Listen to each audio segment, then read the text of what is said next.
వచ్చిందంటే సామెతల గ్రంథము 3వ అధ్యాయం 27వ వచనంలో ఉంది. మేలు చేయుట నీ చేతనైనప్పుడు దానిని పొందదగిన వారికి చేయకుండా వెనుక తీయకము. ఇది సంఘానికి అందరికీ వర్తించే వాక్యం. ఇది సంఘ సహవాసానికి మేలు చేయుట నీ చేతనైనప్పుడు దాన్ని పొందదగిన వారికి చేయకుండా వెనుకకు తీయకము అన్నది. హల్లెలూయా.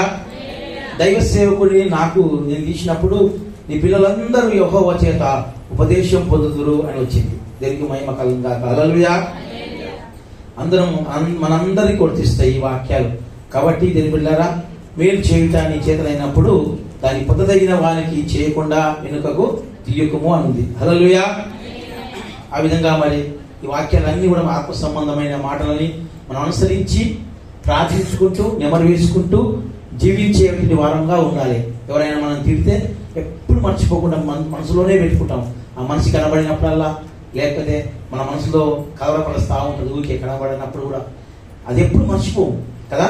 అంతకంటే ప్రాముఖ్యమైనటువంటిది జీవము గల వాక్యము, వాగ్దానాలు. ఎప్పుడైతే మన నోట ఉచ్చరిస్తుంటామో, మన నోట పలుకుతుంటామో, మన నోట దాని మాటలు దేవుని మాటలు ఎప్పుడైతే పలుకుతుంటామో అవి మన జీవితంలో నెరవేర్చబడతా ఉంటాయంట. హల్లెలూయా. ఈ వాగ్దానం ఎప్పుడు నీ నోట కంఠస్థం చేసుకుని నోట పలుకుతూ ఈ సంవత్సరం అంతా ప్రార్థనలో జ్ఞాపకం చేసుకుంటూ జీవించినట్లయితే దేవుడు తప్పకుండా నిన్ను దీవిస్తాడు. హల్లెలూయా. దేవుని బిడ్డలారా, మేలు చేయుట నీ చేతనైనప్పుడు దాన్ని చేయకుండా పొందదగిన వారికి చేయకుండా వెనుకకు తీయకము అని వాక్యం సెలవిస్తుంది. ఏదైనా నేనే నా జీవితంలో ఏదైనా మేలు చేయనయ్యుండి చేయకపోతే కూడా పాపమే అని యాకోబు రాసిన పత్రికలో రాయబడింది. కాబట్టి మన యొక్క వ్యక్తిగతంగా, ఆత్మీకంగా అన్ని విధాలు కూడా మనం ఈ సంవత్సరం ఆశీర్వదింపబడాలని నేను కోరుకుంటున్నాను. అదేవిధంగా మీకు వచ్చినటువంటి వాగ్దానాలన్నీ కూడా మీ జీవితంలో, మీ పిల్లల జీవితంలో, మీ వ్యక్తిగతంగా, ఆత్మీయంగా అన్ని విధంగా అవి నెరవేర్చబడాలని, అవి మీలో నెరవేర్చబడట చూసి నేను సంతోషించే వ్యక్తిని. హల్లెలూయా.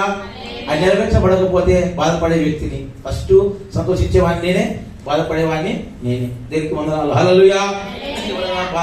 దేని సన్నిధి మార్గం తప్పిపోయి బాధపడుతున్నప్పుడు, అయ్యో ఈ బిడ్డకు మంచి వాగ్దానం వచ్చింది, అది నెరవేర్చుకోకుండా లోకంలోకి వెళ్ళిపోతుంది, వాక్యానుసారంగా నిలబడలేకపోతుందని బాధపడుతూ ప్రార్థన చేస్తూ ఉంటాను. నేను చేసేది ఏముంటుంది. కాబట్టి నా జీవితంలో కూడా మీరు సంతోషం అంటే మీరు వాక్యం ప్రకారంగా ఎప్పుడైతే ఫలిస్తుంటారో నాలో ఆనందం ఉంటున్నది. వాక్యం ప్రకారంగా ఎప్పుడైతే ఫలించకుండా తప్పిపోతుంటారో బాధపడేటువంటి హృదయము సేవకునికి ఉంటుంది అనమాట. హల్లెలూయా. ప్రియమైన నా దేవుని బిడ్డలారా, మనందరం కూడా గడిచినటువంటి 12 నెలల డిసెంబర్ మాసం అంతా కూడా క్రిస్మస్ ఆరాధనలో ఉన్నాము.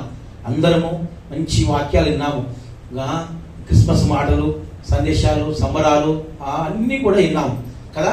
చక్కగా అన్ని క్రిస్మస్ రాకడా, జన్మ, ఆయన ఎలా పుట్టిండు, ఎందుకు పుట్టిండు, ఆయన ప్రవచనం ఏంటి, ఆయన ఎవరు ఆరాధించారు, ఎవరు సాగిలపడ్డారు, ఆయనకి ఏం చేశారు, ఆయన ఎందుకు వచ్చాడు, ఎందుకు వచ్చాడంటే మనందరూ రక్షణ ఇస్తేందుకు వచ్చాడు, పాపులను రక్షిస్తేందుకు ఈ లోకానికి ప్రభు అయిన యేసుక్రీస్తు ప్రభు ఈ లోకానికి వచ్చిండు. ఇవన్నీ కూడా మనం నేర్చుకున్నాం. ఇప్పుడు 12వ నెల డిసెంబర్లో అన్నీ కూడా అవే మాటలు. ఎక్కడైనా టీవీలో ఆన్ చేసినా అదే వస్తుంది, సంఘాలలో అదే వస్తుంది. అన్ని కూడా అవే చెప్పుకుంటూ వచ్చాము.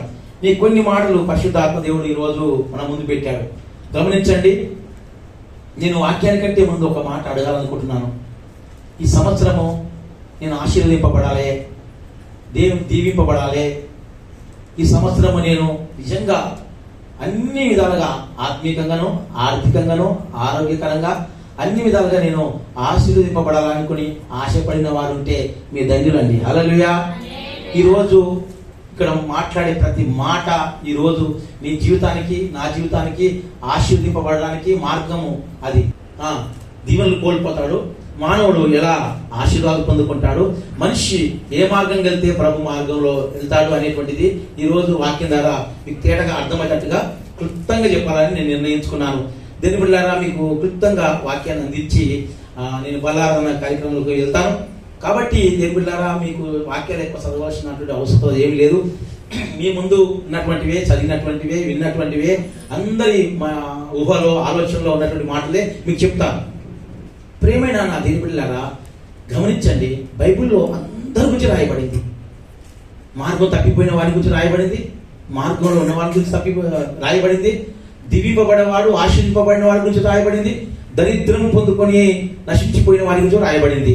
ఎన్ని ఎందుకు రాయబడ్డాయంటే తెలుగులాగా ఆ నశించిపోతున్న వాని వ్యక్తి ఆ జీవితాన్ని మనం చదివి ఆ రకంగా మనం వెళ్ళకుండా మార్గంలో వెళ్ళి మంచి జీవితం జీవించి ఆశీర్వదింపబడిన వ్యక్తిని ఆధారం చేసుకొని వెళ్ళాలని ఆ మంచి వాళ్ళ గురించి రాయబడింది. చెడ్డ వాళ్ళ గురించి చెడ్డ ఏ విధంగా పడిపోయాడు, ఎలా శాపం తెచ్చుకున్నాడు, ఎలా దరిద్రుడు అయ్యాడు, అది కూడా రాయబడింది. ఎందుకంటే మనందరం కూడా ఆ విధంగా వెళ్ళకుండా, హల్లెలూయా, ఆ మార్గంలో వెళ్ళకుండా, అలాంటి దరిద్రం తెచ్చుకోకుండా, అలాంటి దీవెనలు పొందుకోకుండా ఉండడానికి మరి నేర్చుకోవడానికి ఆ మాదిరికరంగా బైబిల్ గ్రంథంలో అన్ని రాయబడ్డాయండి. స్తోత్రం చెప్తాం గట్టిగా, హల్లెలూయా. దేని పిల్లారా, ఉదాహరణకు నేను చెప్తాను ఏంటంటే బైబిల్ గ్రంథంలో యేసుక్రీస్తు ప్రభు పుట్టినప్పుడు ఇద్దరు వ్యక్తులు ప్రాముఖ్యంగా మెయిన్ పాత్రలు ఎవరు? గొల్లలు, జ్ఞానులు కదా. గొల్లలు, జ్ఞానులు. స్తోత్రం చెప్తాం గట్టిగా, హల్లెలూయా. గొల్లలు, జ్ఞానులు, వీళ్ళని గురించి బాగా చెప్తుంటాము, బాగా వింటుంటాము, బాగా బోధిస్తుంటాము, మంచి స్కిట్ చేస్తుంటాము, నా పాటల ద్వారా, యాక్షన్ సాంగ్స్ ద్వారా ఎన్నో కనపరుస్తుంటుంటాం కదా.